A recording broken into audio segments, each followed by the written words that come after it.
Good morning, everybody. Today, we are going to pick up with nuclear chemistry on an idea called half-life, right? So we've been talking about how if a nucleus becomes unstable by having either too many protons, anything over 82, or if that N over Z ratio, right, the ratio of neutrons to protons, if that's outside the range of 1 to 1.1, it's going to be unstable because you will have either like too few neutrons, and then there's just all the repulsive force from the positively charged protons, or there's too many neutrons, and then you have that strong force crushing the nucleus, and then you get radiation, right? So, so we're talking about when the nucleus gets all unstable, like radiation comes spitting out of the nucleus, which is crazy, but sure enough, that's like what happens. But what's trippy about this is that it happens at a really like an amazingly predictable rate, right? At a rate over like a population. It's kind of a tricky thing. So like it's a little bit like flipping a coin, right? So for example, if you are flipping a coin, you can tell it's going to be 50-50 heads or tails, right? It's going to be 50% of the time heads, 50% of the time tail. Pretty, pretty accurate with that, because we have two options. It's going to be 50-50. However, you can't predict with any certainty when you flip a coin whether it's going to be heads or tail, right? Like you don't know. It's just a statistical probability. It's 50%, right? So kind of the same thing happens with the nuclei. Once it's unstable, right? Like if we have an unstable like uranium or carbon-14 nucleus, we know that it's going to predict, and we can predict the rate at which it's going to like decay or like spit out radiation, but we don't know when the individual atom is going to spit out. But this thing we call half-life, like the rate at which nuclear decay happens.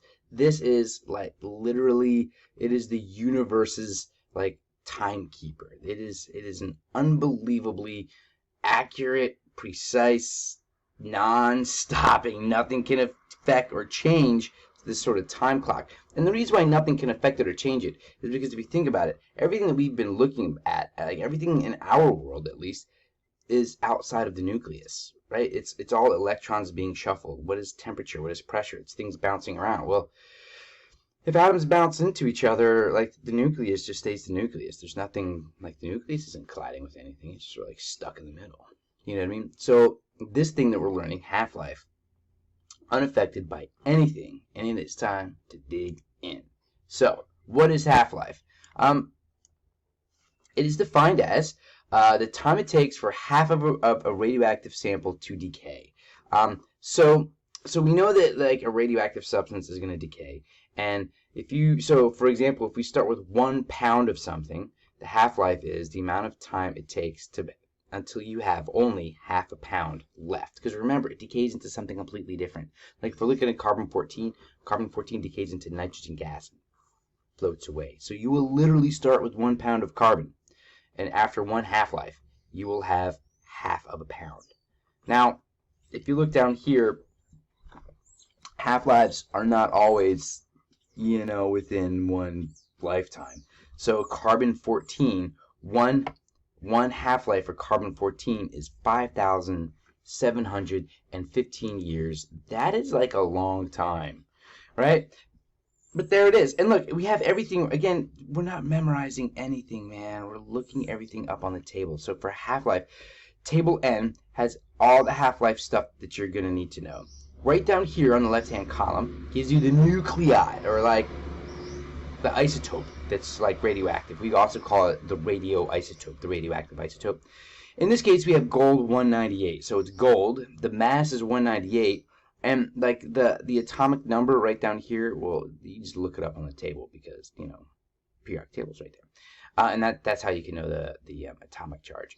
Now the half-life right here tells us how long this stuff is around. So this stuff only exists for 2.695 days. In and out pretty quick, right? And not only does the rate at which this stuff decays, not only is it like really, really predictable, but it decays the same mode every time. Like it spits out the same kind of radiation. So if you have gold 198, you're going to get beta decay. That's just how it is, right? That's it. That's all. So carbon 14, calcium 37, everything right here, and this just goes by alphabetical order, and for us, this is what's important, right? Half-life tells us the amount of time it takes for half of a sample to decay. You get what I'm saying? Awesome. So this is what I was saying before, that the rate of decay is constant. Like, it doesn't change, because all the things that you can think about, it's all like on the outside of the atom, and it is random. Like, in other words, we can't predict when each individual atom is going to decay, but we know how long it's going to take for the entire sample to decay. You follow me on that one? Gosh darn, I really super duper hope so. But that means we can predict when a certain number of nuclei will decay based on the rate of decay, but we can't predict when one particular nucleus will decay. I don't know how many else times ways I can say it, but this is the kind of sample problem that we're going to be dealing with. Here's a question. How much of an 8-gram sample of radium-226 will remain unchanged at the end of 3 half-life periods? Well, here's the deal. I'm gonna show you a way. This little technique is gonna answer like every half-life question you're ever gonna bump into for me. And it goes like this. It's going to go mass, time, fraction, half-lives. That's it. You have 4 things in half-life. There, that's your table.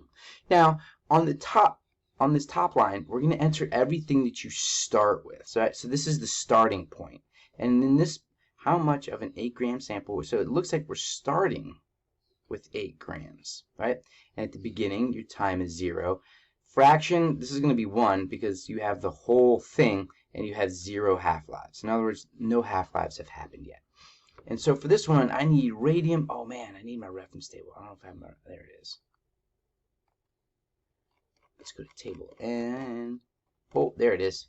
Oh, hold on a second here. Sorry guys. There you go, back to normal. PQRA, radium-226. 1599 years. Man, that's a long time. That's a really long time. 1599 years. Okay. So right here, there's the beginning. Now we're gonna do 1 half-life. In 1 half-life. Now remember, a half-life is the amount of time it takes for half of the sample to decay. So 8 will be 4. We're gonna cut it in half. Right? Now time. This is the amount of time it takes for 1 half-life to pass, and because I have the brain of a field mouse, 1599, 1599 years. Now my fraction, I started out with 1 whole sample. Now I will have half of my original sample, and that is after 1 half-life. Yeah, does that make sense? All right, so we need to go to 3 half-lives. Okay, so that's 1 half-life. Okay, now let's do 1 more half-life. Now I'm going to start with 4. After 1 half-life, I'll have 2. Oh man, hold on. So the half-life thing here, what you're going to do is you're going to add them, right? Every time you take a step down, every time you live through a half-life, you add 1 half-life. So I'm just going to add 1599, and I'll get 3198. And then my half of a half is a 4th, and this is what I'm left with. That's after 2 half-lives. But I need to go to 3, so to do 3 half-lives, my 2 grams turns into 1 gram.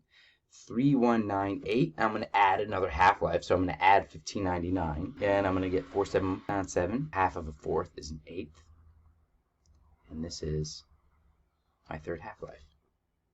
You guys see that pattern? And so the question is, how much? My answer is 1 gram. Now, why did I bother with all this other garbage? Well, I needed half-lives over here because it said after 3 half-lives, and the time and the fraction, man.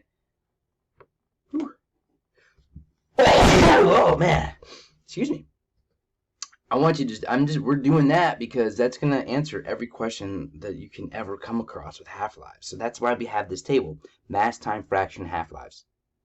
You build that table, you fill it in, you'll be able to answer every single thing you need to know about half-life, like this one. All right, so a sample contains 100 milligrams of iodine-131 at the end of 32 days. Okay, the number of milligrams will be, okay, so what did I say? Mass, time, fraction, half-lives. So, in this case, pretty similar to the other one. I'm going to start with 100 milligrams at time is 0, fraction is 1, 0 half-lives. That's my starting point, right? Right.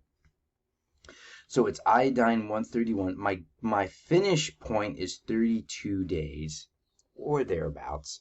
So let's go check out iodine 131 half-life. 8.021 days. All right, which means, so that's after 1 half-life, which means I'll have 50 milligrams, I'll have 1 half, and 1 half-lives. So it looks like I'm going to need to go until I hit pretty close to 32 days. So let's just get at it. 50 turns into 25. 8.021, 16.042. Gonna need a calculator next time. 1/4, 2 half-lives. Okay. What's half of 25, guys? Is it 12.5? Man, if I'm wrong, just leave me alone. I'm gonna make mistakes, okay? like yesterday. Alright, I can't do 16. Okay, so now remember, for this thing, I'm just adding one more half-life. I don't know why, but for some reason, like a lot of people like to double it.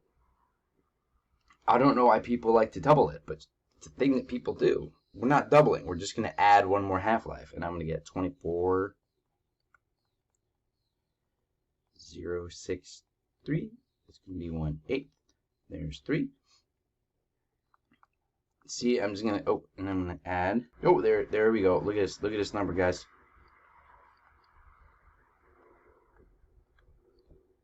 Half of an eighth is a 16th. There's 4. Nice, I'm done. Because I got to my time, right? I hit my time, which is where they wanted me to be. And the question is, how many milligrams? There's my answer. 6.25 milligrams. See how that works? Easy peasy lemon squeezy. You make the table, you're going to answer every question that you could possibly come up with. It's almost like we know how to do this already. How many grams? All right, so maybe we can do this. Let's just do mass and time, right? Maybe we could do that at 131. Isn't this 131? 18.021 after 40 grams after 24 days. All right, well, look, I already have my time right here. So at time 0, so what is it? 8.021. 8.021. That comes up to 20. 16 and 24.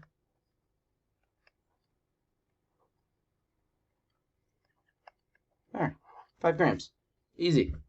What I did there is I cut off the other things that I don't necessarily need, because I looked at the two things that they're like the two variables that they're asking you, right?